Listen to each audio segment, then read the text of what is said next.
I'm Chris Cassidy, political reporter with the Boston Herald. The Republican debate just wrapped up, and the one thing that they all pretty much agreed on was that they didn't like the panelists or the mainstream media, and they spent much of the debate going after them. Ted Cruz may have had the best sort of jab against the mainstream media, accusing the panelists of basically creating questions that were meant to make the GOP field look bad, and going too far away from the substantive issues that people care about.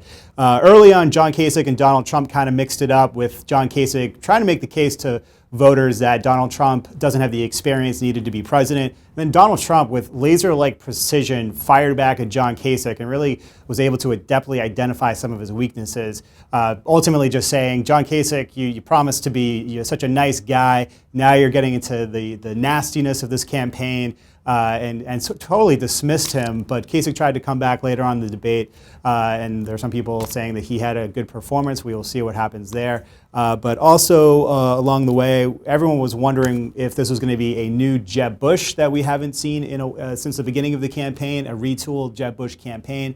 But he didn't seem to have any kind of knockout punches or anything that will get the pundits tomorrow talking about Jeb Bush 2.0. Also, kind of a more humble Donald Trump. He actually complimented the rest of the crowd and the rest of the GOP contenders and didn't really go after too many other candidates. And Trump and Carson pretty much played nice throughout the night.